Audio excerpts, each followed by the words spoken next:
When you see one of those pop-ups show up, the first thing you should do is verify that you have your antivirus running. Most of the time, when you buy a computer or when you use your computer, most of the time, hopefully you have antivirus installed. And anytime you do go to a website where you could have a potential risk, your antivirus should alert you and immediately quarantine the file or stop anything from coming through. If you have a firewall, that works too. Generally what these sites do is they run a program like a JavaScript as soon as you click on the website and you go to it, and a pop-up will show up. It'll say something like, Microsoft, there's been an issue with your browser, your computer, they've detected some type of virus, and it usually shows up with a bunch of nonsense, and then it gives you a phone number. Generally, when you call the phone number, you'll talk to somebody. Usually you'll get somebody and they'll ask you what problem you're having. Generally, they want information from you. They may even ask you to connect to them through different services they tell you to download, such as TeamViewer. And what that does, that allows you to give them remote access to your computer, which means all of your files. At that point, when you give them remote access to your computer, I mean, they can go in, change whatever they want, disable whatever they want, and basically hold you ransom, kind of like ransomware. Generally, before that happens, if it's a serious issue, you wouldn't have to call a number that's soliciting you to let you know that there's an issue with your computer. Usually, when your antivirus software is running, there's going to be an icon in the system tray, usually in the lower right. It's going to let you know if it's running. I know a lot of times people get the antivirus on the computer when they first buy it, it runs out. Windows Defender is actually free through Microsoft. You can actually update that through your Windows Update, so that way you can kind of have some type of antivirus running on your computer at all times. However, it's not as good as something that's dedicated to that. It is a good program, but it's also good to have something a little bit stronger. So you have to be very careful when you're online. I mean, if you're get on every now and then and pay your bills and check a few emails, I mean, you can get, basic antivirus. You don't have to worry about getting anything really strong. If you do work where you're doing sensitive data, I mean, there's all kinds of antivirus programs that help you with your connections, with firewalls, things like that. So, I mean, there's a lot of reputable companies out there that do provide antivirus and internet monitoring software. So the best thing to do would be to see what fits your needs. The best thing to remember when you're online is that people are always trying to take your data. They're always trying to get your information. Whether it be your Netflix account, whether it be your PayPal, Cash App, anything. If you have, if you're apprehensive or have second thoughts about a purchase, or if you're worried about it not being legitimate, you can always go to the website and inquire. You can go to contact us. You can contact the website and say, hey, I was going to make this purchase, or I was going to do this, and give them the example that you ran into. And generally they'll communicate with you and let you know whether it's legitimate or not. But definitely be diligent in guarding your information. Watch out for fake emails. Emails that look like they're from your banking institution. Make sure you check the email. I mean, even if you bank with Wells Fargo, there's people out there that will create websites and send you emails that look like they're wellsfargo.com. But if you hover your mouse over the hyperlink, the hyperlink will usually tell you where it goes to.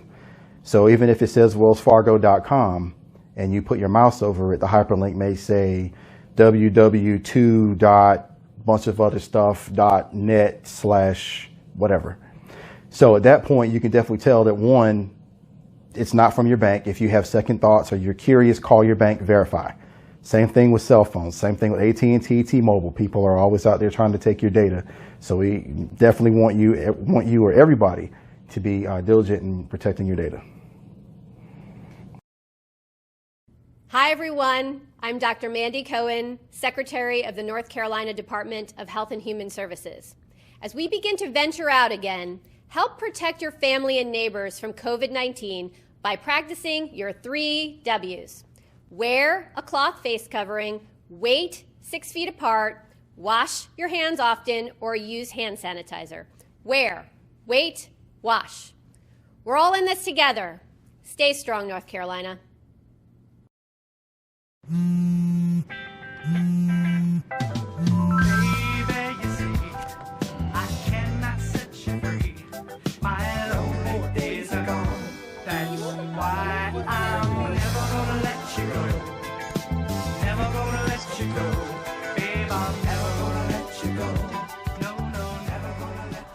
Here you go.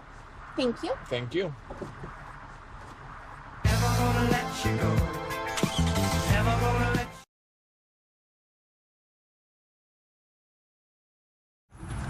Hey guys, it's us, MelinKota, and we're here with your pet information for the month. Dakota, why don't you tell people, they're always asking us what happens when we pick an animal up in the field. Tell them what we do from our officer's take as soon as we encounter the animal in the field. So once we get into the field, if we're able to catch the animal that's at large, we will first scan it for a microchip. If it does have a microchip, then we try to make contact with the owner right then and there and take it home. However, if the owner isn't home, if the information hasn't been updated, or if the dog does not have a microchip, now Melinda's going to tell you what we do after that. So we transport the animals to the Durham County Animal Shelter, APS of Durham, located at 2117 East Club Boulevard. We keep them there for 5 working days. Now, of course, if there's microchip information, the shelter will continue to try to make owner contact. And if there is not, then the shelter will continue to take care of the animal, and that gives the owner 5 working days to come to the shelter and locate their lost pet. If the animal is not reclaimed by the end of the 5 days, then the animal becomes property of the Durham County Animal Shelter, and they begin the process for evaluation for adoption. So this little guy, for example, Milo, is currently available for adoption. Now, if you're interested in a dog that is for adoption, what you should know is, due to the COVID protocols, they're updating now starting this Monday. They are going to be allowing up to 10 people into the animal shelter at a time. If you've lost your pet, you can come to the shelter and look for your pet at that time. If you're just interested in adoption, you can walk through, locate an animal you're interested in adopting, and then fill out an application on the spot. These animals are then vetted.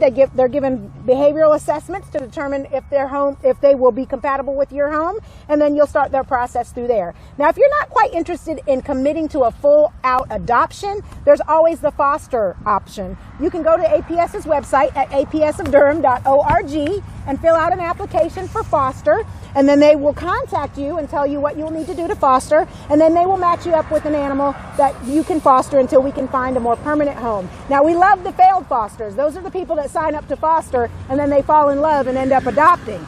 So if you're interested in adoption, make sure you come to the shelters. They will be open their regular hours. Again, only 10 people will be allowed in at a time, and please bring a mask when you come. So now, hopefully that answers your questions. What happens when we pick up animals? Of course, our first option, try to reunite them with the owner, and then second option, try to rehome them with a new owner if we can't get them placed back to their original owners and they don't come for them.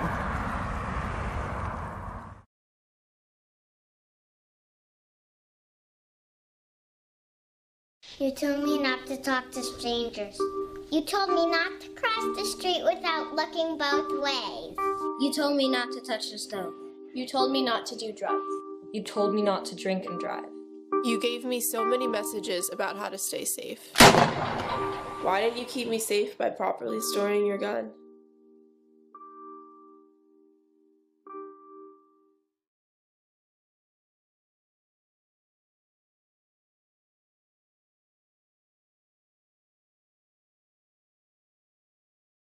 The writ of possession is at the very end. All of this starts with, one, in the case of rent not being paid, the rent isn't paid. There's some communications going between the landlord and the tenant about, hey, where's my rent? And then you get this notice to vacate. And then once you don't vacate, the landlord can go and file a summary ejectment proceeding, which is another way of saying filing a court case against you, saying you owe me this money, you have not paid your rent, I want you evicted out of my property. And usually that's going to be in small claims court before a magistrate. Well, your rent notice is basically a magistrate summons with a complaint and summary ejectment attached to it. That comes from the clerk's office to the sheriff's office, and what that is basically the notification for the hearing for the landlord to start the procedure to get their property back. We'll receive those from the clerk's office. The deputies will take those and they will attempt to make contact with the defendant or defendants that's listed on the magistrate summons. If we can't make contact, we will post, as statute allows, for the court date. And once that is returned, they have been served for their court date. Once we've served it, they'll have to call the court. If they don't understand something about it, that would fall more under calling the clerk's office to find out if there's any discrepancy about the court date or if there's any problem that they may have with the court date. They would need to contact the clerk's office because we're actually just serving notice of the court date. That's the first part where we're involved. Only thing we're doing is serving the paperwork just like any other lawsuit. Then you go before the magistrate, the landlord presents evidence, you can present evidence, or the renter can present evidence, a decision is entered. You have a right to appeal that decision to the district court. If you appeal it, there's some procedures involved with that. And then if you lose that appeal, or if you don't appeal it or contest it, what you're going to have is a judgment being entered against you, and that's when the writ of possession comes involved. Once the sheriff's office receives the writ of possession for real property, the first thing that's done is a notification will be sent out of the date of the eviction to the defendant or the defendants. Second thing we do is we're going to notify the plaintiff of the date and time that we'll be out there to facilitate the padlock. Once the deputy arrives on scene, the property will be taken from the defendant, turned over to the plaintiff. The defendant will be served the paperwork if they're there, but we're there to take custody of the property from the defendant and turn it back over to the plaintiff as the court has ordered. Really, the legal process is the entire court case before writ of possession is requested by a landlord and delivered to the sheriff for execution. Writ of possession is basically carrying out the judgment of a court. Just like if you were sued for a motor vehicle accident or some other small claims proceeding, when the judge enters a decision, it becomes a judgment, and then you go collect on the judgment. And then once it is issued by the clerk of court, it's delivered to the sheriff for execution. The reason why the sheriff's office is involved is because when someone is moved out of their property, it's a very tense situation, and the sheriff is involved to make sure that it's a peaceful transfer of property. As in all civil process, the sheriff's office is just enforcing the court order. The court order is that the plaintiff is to receive their property back. The deputy will go out there, the property will be taken out of the defendant's possession, placed back with the plaintiff as the court has ordered, and we're there to also make sure that that's a peaceful transition during that process. But the law requires the sheriff to do this, and in fact, if the sheriff doesn't do it, he could be sued. So you should really take some steps right at the beginning of all of this when you first have difficulty with paying your rent. Because when it gets to the sheriff's office, it's too late. So what can you do? In several communities throughout the state of North Carolina, including Durham, there are rent assistance programs. North Carolina, along with the United Way, has developed what's called NC 211. If you pick up the phone and dial 211, you're connected to a resource hotline, and you can tell them what your problems are, whether it's paying rent, paying your mortgage, making utility payments, need of food, and they can connect you with resources in your community. Here in Durham, you have the legal clinic at North Carolina Central. You may also have law clinics over at UNC, Duke, over in Raleigh at Campbell, where you can get some free legal advice. You have Legal Aid of North Carolina, but if you go to their website, they have literature on there on what the eviction process is, what is a summary ejectment, what you should present to court. Can you get out of it? Can you pay your rent? Can you settle this? What to do if you want to get into a settlement. Here at the Sheriff's Office, we know about the process, but we can't give you legal advice. State government is well aware of the effects of the COVID-19 pandemic on individuals, and so there's some relief efforts being made. And so really what I'm saying is that the solution to a lot of this is before you get to the writ of possession. There are community organizations out there that will help you with rent assistance. The General Assembly, which is our state legislature, is looking at some solutions. Our local officials may be looking at some solutions. Churches may be available. So when you get into that situation of not being able to pay your rent, making utility payments, not being able to put food on your table, oftentimes we panic, we become concerned, and that is the moment where you don't close yourself in. That's when you need to go ahead and ask for the help that may be out there. Because if you act quickly and at the beginning of the process, you won't get into the court system and you wind up staying in your home. Because by the time it gets to the sheriff's office with the writ of possession, there's not much, if anything, that can be done, and our hands are tied. Each year, there are more than a dozen significant tropical and winter storms that threaten the East Coast. So chances are there will be more hurricanes and blizzards near here again. And between school, sports, and social lives, chances are you won't be with your kids when it happens. Will they know what to do? Ready.gov/kids has all the educational tools and information to make the conversation easy. When the time comes, chances are they'll feel prepared, not scared. So talk with your family today. When an emergency strikes in Durham County, will you know what to do? Receive critical, time-sensitive information straight to your device with Alert Durham. Alert Durham provides you with critical information quickly for incidents like severe weather, hazardous materials, evacuations, and more. You can even choose the type of alerts you want to receive and how you want to receive them. Just go to alertdurham.com to register quickly and easily. Stay alert, stay informed, stay safe with Alert Durham.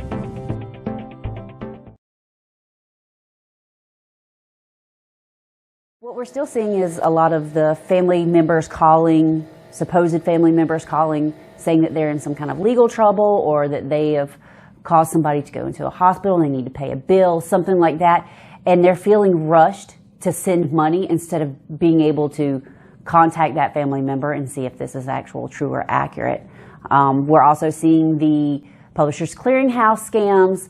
Hey, listen, you're going to need to pay taxes on this money in order to get it. Or, hey, you've won a grant, and in order to get the money to you, you're going to have to pay A, B, or C. In doing so, these people are getting conned out of thousands of dollars, and they're not understanding that Publishers Clearinghouse is not going to give you money unless you invest into their program. Grants aren't going to come to you if you don't apply for grants, especially you'll see people saying that you won a government grant. Not a thing. So I think you just need to be more understanding and more aware of these phone calls that you're getting, especially when it's not something that you initiated. What I've always done and I always told people is just ignore the phone call, send it to voicemail. If it's important, they'll leave a voicemail. If it's somebody that needs to get in touch with you, they'll have another avenue to get in touch with you. Everybody always has additional contacts or another person that they could reach out to you by. They can do it that way if it's an emergency, or otherwise send you a text message, leave you a voicemail, things like that. Gives you time to research what it is. Not only that, but to verify that, this is a correct phone number for the person that you think it is. If it's some sort of banking institution, credit card company, always follow up with the customer service lines there. You can find their number on the back of your cards. You can always find their number on their actual internet sites. Make sure that it is a secured site that you're looking at to verify. People can come up with many different ploys, send you different emails or something like that. And the emails may look a little off. The language may be a little off. The logos may look a little fuzzy or not quite right. That I would call customer service, the number that is actually listed on your card, not the number that's listed in the email, not the number that is listed on the phone call, but the actual customer service number listed on the card or their actual website, and call and verify whatever the issue may be. A lot of people are ghosting numbers, are internet-based numbers, and it is extremely hard to track. That being said, if you don't know these people, if you don't do business with this particular company, really and truly, there's no need to return phone calls. There's no need to get sucked into it. And if you always have questions, you can always call the sheriff's office. If it seems a little wonky to you, we're more than happy to verify stuff.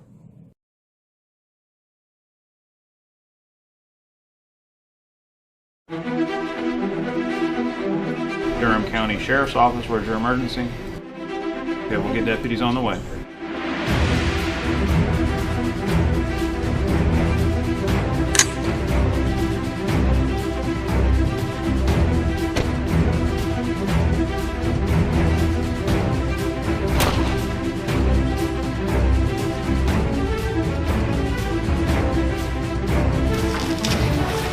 Order! Move!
I'm Durham County Sheriff Clarence Burkhead, and we want you to join our team. Honor, duty, service. If you have what it takes, our recruiting starts now.